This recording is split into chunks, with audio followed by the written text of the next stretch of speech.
What is up, guys? Tom from Tech Time here, and I'm back with another video. Hold on, let me turn my Madden down. For some reason it just got really loud. Just sitting here playing some Madden football, and I figured I would drop a video quick about phones that have been out this year, phones that are coming out this year, and we'll start off with the iPhone X. Comes out pre-order 2 days. I will be pre-ordering that. I do have the iPhone 8 Plus. I promise I'll have some videos out on that pretty soon. I've been just feeling it out because I'm more of an Android guy, so I've been going full-time as much as I can with the iPhone 8 Plus, seeing how I like it. I'll drop some videos, my reviews coming up in the next day or so on that. So the iPhone 8, iPhone X, or iPhone 10, pre-order in 2 days, October 27th. They're saying it could be pushed out, ship dates, maybe till next year, depending on how it goes. Production looks like it's going to be slow on that. But I know they slowed down the production of the iPhone 8 and the 8 Plus to try to help out their production of the iPhone 10. And I don't think they should have released it this year. I think the iPhone 7 came out, and this should have been, instead of iPhone 8 and iPhone 8 Plus, should have been the 7 and the 7S like they do every year. I think they should have pushed the 10 back till March, maybe February, March, and dropped that around the same time the Galaxy S9 and compete against that. And they should have came out with two versions of it, in my opinion. Should have had the version they're coming out with now, which is similar form factor to the regular iPhone 8, and then they should have had a larger version, which would have been maybe similar to the iPhone 8 Plus, but with a full screen resolution with the 18:9 aspect ratio. So you would have had something similar to the S8 and the S8 Plus like you did on Samsung, and they could have competed head to head with the S9 and the S9 Plus, which is rumored to be out probably in March. So they are bringing finally a Quad HD screen to the iPhone 10, which they should have had for probably 2 years now. Other phones have been implementing it for a while, as far back as I think the LG G3. They've had a Quad HD screen. Now iPhone finally implements that. They get rid of their fingerprint sensor. They get their face touch, face ID, whatever the hell they're calling it. And from what we've seen on stage, didn't work that well, but that might have been a hiccup in the way they set things up in the day. Whatever. We'll see how it is when it's released. I am pre-ordering it. I will be getting it, and I can't wait to see, what it's like. I think this is probably the biggest, jump for an iPhone in a while. Obviously, since the 6, they've gone with similar design. The iPhone 8, they had the glass back, but other than that, not a huge change in design. Same design, threw a glass back on it. No innovating. They are more of a renovating company. They renovate other ideas when they used to be innovators. That's my opinion. We'll see if this Face ID is a huge innovation. The AR that they have is pretty cool, but nothing overwhelming. I think this year, in terms of phones, we've had top phones. I think HTC U11 was a really nice phone. I think that lacked having the form factor, the 18:9, or the full screen bezel-less design. I think that, struggled with that department. You had, the OnePlus 5, same thing, nice phone. It lacked a few key features on that phone. Then you had the LG V30, it just dropped. I loved the LG V20, was my favorite phone of last year. Absolutely loved it. I loved the V10 from the year before. And I think with the V30, they got rid of what the V series was about. It was a rugged phone that was designed, to withstand everything while you're out filming on the go, and you could drop the phone and not have any issues. Now you got the glass back. Okay, yeah, you got wireless charging, but a lot of people don't even use wireless charging. Yeah, it's cool to have it, but the only time I use it is at night, really. When I'm going to bed, I'll throw my phone on the wireless charger. But other than that, I don't really use it that often. Maybe if I'm hopping in the shower, I'll throw it in or something. But I would rather have the more rugged phone and continue with the V series, the second display. I like that. The stupid floating bar they have now, not a big fan of it.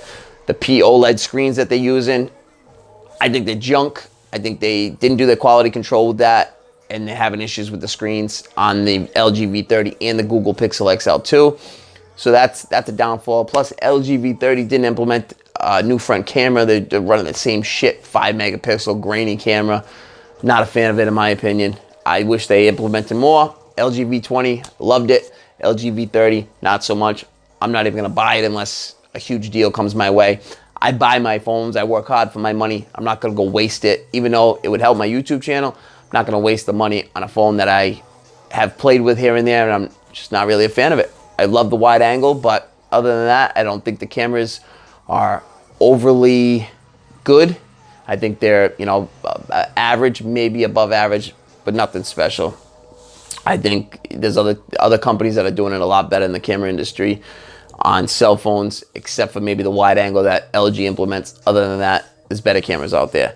You also had the Galaxy S8 by Samsung, S8 Plus, and then you had the Note 8, which the Note 8, I'm filming on the front camera right now. The front camera's not the best on the Note 8, but it will get you by. The rear cameras shine, I think, can compete with the top cameras out there right now. And the screen on these phones, from the S8 to the S8 Plus to the Note 8, it's the nicest screen you're gonna find on a handset, hands down. You can argue with me if you want, but you're gonna lose. The fucking screen's beautiful, and that's it, bottom line. Case in point, that's it. Samsung packs features into their phones like crazy. My S8 had a little bit of lag, but the Note 8 with the 6 gigabytes of RAM and whatever optimizations they're doing on it, no issues. Phone runs fucking buttery smooth, and it has features for days. There's so many features that you forget you even have these fucking features on the phone, and then you come to it and you're, oh shit, I got a fingerprint sensor. Oh shit, I got the S Pen I can pull out. I got this, I got that, I got focus mode. I got all this shit you can use. Then we had the Huawei Mate 10 Pro, which is coming out, or it just got released. I'm looking forward to that. I'm actually going to try to pick that up. That looks like a nice, solid phone. And I like to see that they're using the Kirin 970 processor, their own processor, and they're not using Snapdragon's 835. You know what? Everybody has the same fucking processor this year, so there's nothing really to differentiate speed. Here and there, a little bit of the optimization of the skins, but overall, the phones are pretty much all the same speed. You can add more RAM and stuff, but I would have liked to see a new version either of the Snapdragon or somebody else do their own, like Huawei is. And then obviously Apple has their own A11 processor, which is fucking ridiculous, super fast, and it runs iOS, which is already a, you know, not a huge power hungry operating system, and it runs it super, super smooth. What else do we have? We have the Mate 10, the Note 8, the iPhones, the Google Pixels. Google Pixel 2 and the Google Pixel XL2 just released. I went and played with it in the Verizon store. Didn't really notice any of the screen issues. Noticed that the brightness was okay, but the saturation, the colors weren't popping. The screen reminded me of just a regular IPS screen, not a POLED screen on the XL2. There's just nothing really special about it. Yeah, okay, that's a software issue. You can fix that. The blue tint on the viewing angles is hardware. The fucking, you know, white spots and gray spots in the screen, that's hardware. You're not going to fix that. They've released these phones without doing quality control. And for Google, who's, you know, supposed to be the epitome of Android and all this shit, it's bullshit. They should have done better quality control. And then the HTC version, that should have been bezel-less too. That should have been near bezel-less, similar to the LG version of it, the Pixel XL2. The Pixel 2 should have been near bezel-less, like the HTC U11 Pro or Plus, whatever the hell it is coming up, is rumored to be. They should have implemented that. Google should have demanded that be done. You know what? If you drop a phone once a year, you have enough time to come up with these ideas and implement them. It should have been implemented. Yeah, the Google Pixels have nice cameras, lacking a lot of features. It's really not that much faster than, you know, even Samsung with its skin on it. It's really not that much faster. It's really not. And that was the main selling point of Google phones going in the past. The Nexus 6P, all these Nexus phones that came out had the pure Android, and they were super, super snappy. Nowadays, these phones are all super, super snappy. So you got to differentiate yourself. Google Pixels do not come packed with features. They just don't. They're vanilla Android. And yeah, you get a nice camera on it. Super nice camera. I like the camera. But everything else is lacking. I think right now, the only phone that's doing it in every aspect and doing it well in pretty much almost every aspect is the Note 8. The S8 and the S8 Plus are good, but they're lacking a few little features here and there and a few performance issues. The Note 8 is killing it, hands down. I'm really excited about the U11 Plus coming out. the Mate 10, like I said, I want to try out, and the OnePlus 5T actually. That interests me. I think that could be a really nice phone. They've done some really nice things in the past, and that could be a really nice phone going forward. But I don't know. Like I said, the Note 8 right now is killing it. The iPhone X or 10, whatever the fuck they want to call it, I'll be pre-ordering that in 2 days. Hopefully I can get it before the year ends, and I can really, you know, dive into that and see where I go from there and see if it changes my impression of Apple and iOS and all that. I doubt it's going to change me that much, but you never know. It could be the handset that really blows me out of the water and makes me want to be a full-time iOS guy. Like I said, probably doubtful, but we'll see what happens. So that's it, guys. I just wanted to give you a quick, I don't know, kind of rant on what's going on, update on the phones that are out. My opinion right now, as it stands, Galaxy Note 8 is the best phone of 2017. Got a few phones coming out before the year ends. We'll see if they change my mind. I don't think so, but we don't know. We'll see what happens.